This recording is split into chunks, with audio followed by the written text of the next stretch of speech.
People say that your childhood shapes who you become, and that's true, but I'd also like to add that the things that you have to survive in your childhood really shapes who you become. When I was 10 years old, my mother remarried.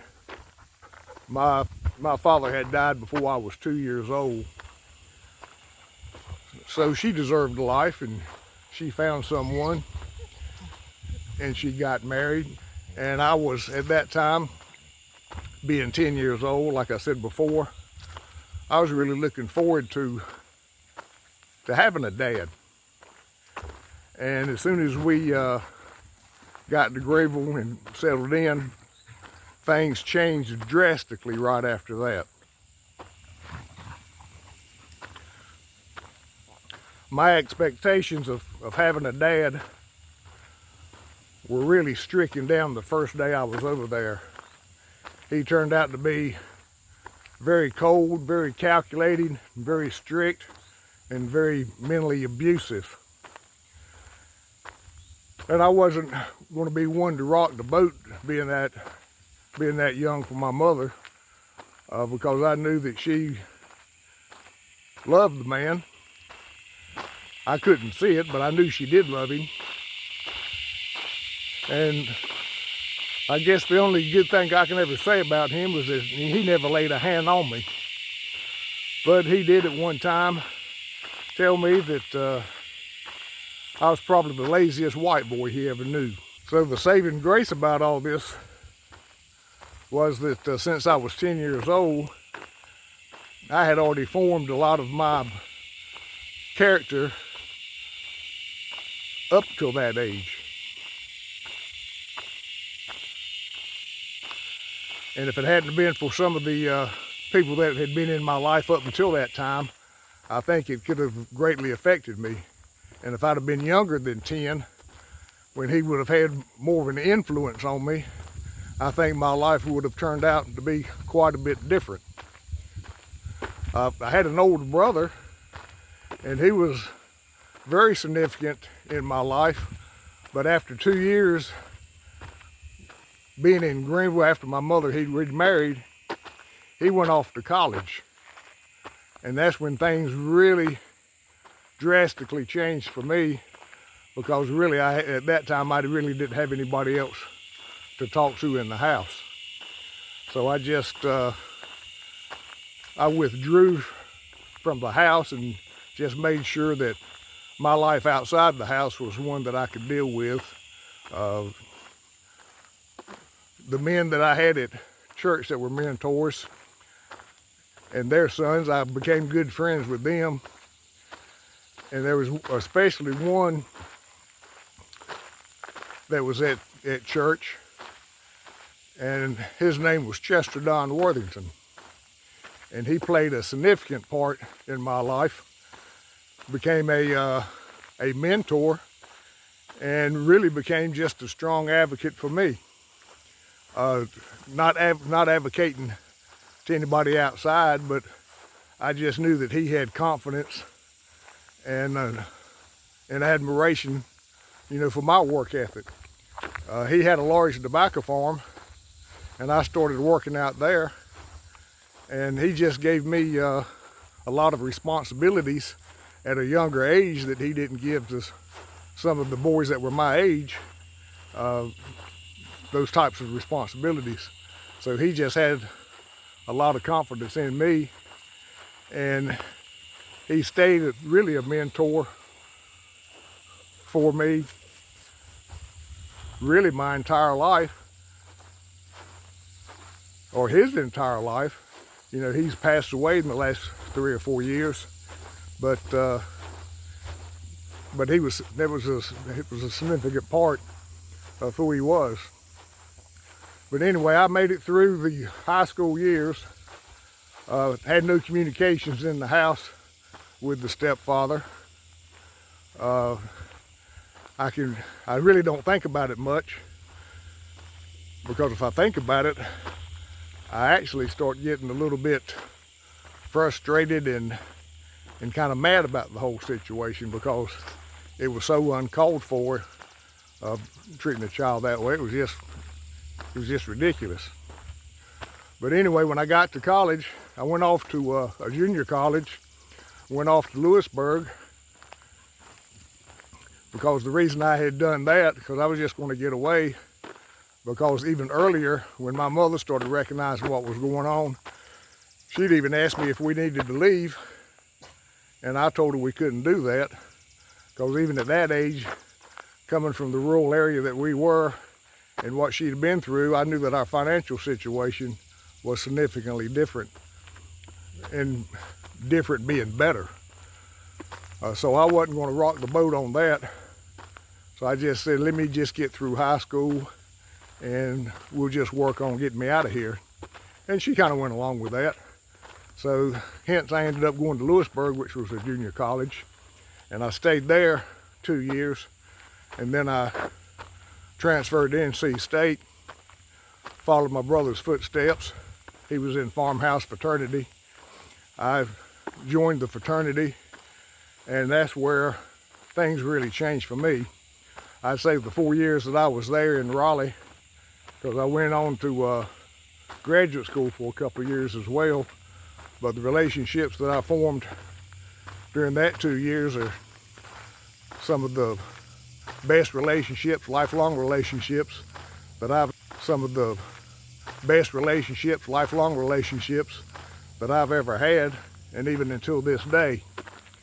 Matter of fact, I just had one friend of mine to get in touch with me, and just last week, he and another friend that were fraternity brothers, one of them was actually a roommate, we got together and we met out here.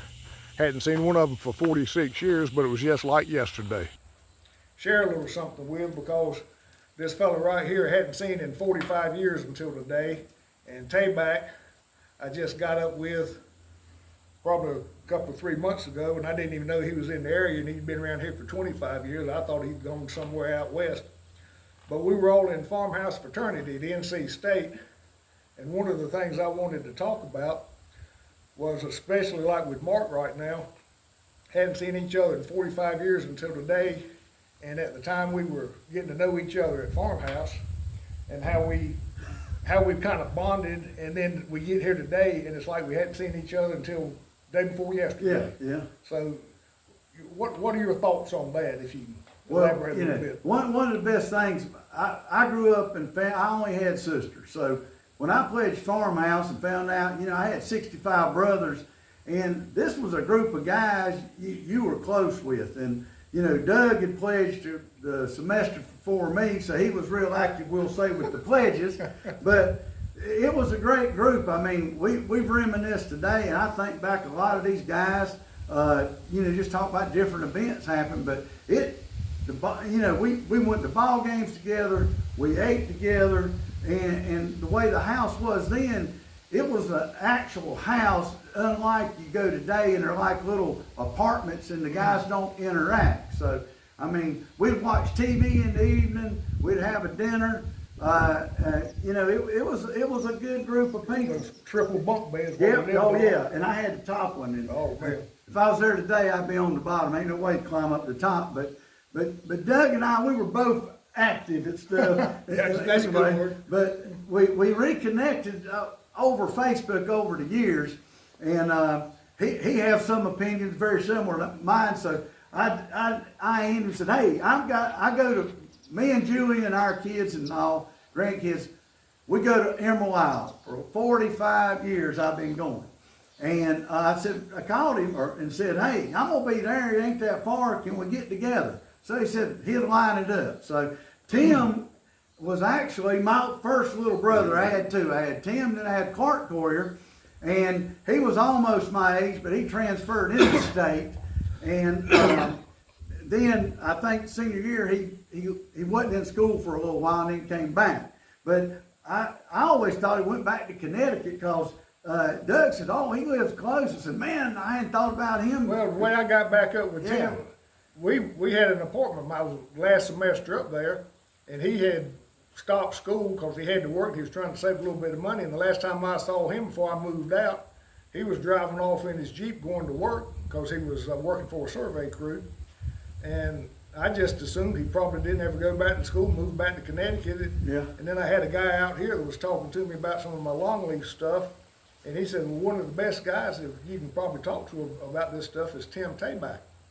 And I went, Can't be the one. I went, good gosh. I said, I knew a Tim Tayback, but they can't be but one, I guess. But when I knew him, he was an electrical engineer, you know, so. And ended up in forestry. Yeah. Best thing Hey, for it. you know what?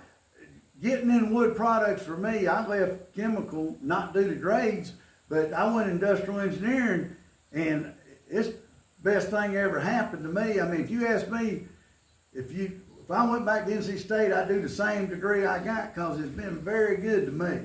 You know, and you know, chemical engineering, it would have been such a huge field. It'd been hard to get to where I got, but I wouldn't do it. You know, a lot of people say, well, you know, what do you credit getting where you are? I said, well, you know, you got to get up and go to work, and you got to work hard. But my degree at NC State paid off in multiple times. Just knowing wood and furniture and cabinets, it gives you a step up on everybody else that don't know it. So, you know, but NC State, I mean, it was a good deal for us. But you know, we were all, it was a lot of, we were competitive, but there's a lot of guys there, and they were good guys. Well, we could be competitive together against the other fraternities. Oh, and, yeah. And that's what I wanted to kind of get across, because at that time in our life, that was probably the first time we'd all been away from home. Mm-hmm. We were establishing relationships, because even I've been back out here for 25 years, and even some of the friends I have that are out here that I see at church, we don't have the bonds that we've got right now, because you know, I think these guys is just brothers, just like we were. Yeah.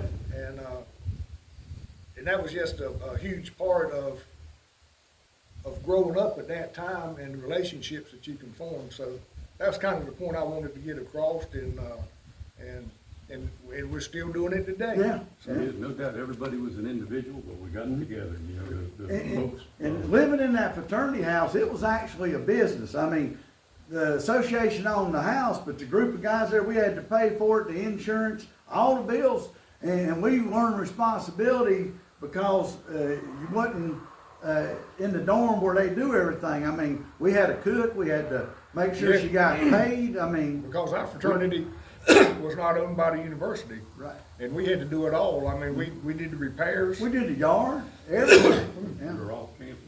Mm-hmm. But sharing about 3 bathrooms with 60 people. I don't know how y'all did that. but it was tough. I never lived in the main house. Yeah, it was I tough. couldn't figure that out. But it worked for some reason. And we had a little old washer and dryer like you have in a house, and we had 60 guys Yeah, using it. it never cut off. Yeah. I mean, it was free. It was part of your And it worked. dues. It just worked. It worked. It worked, yeah. But you know, I still think back at the ball games, the Star and Crescents.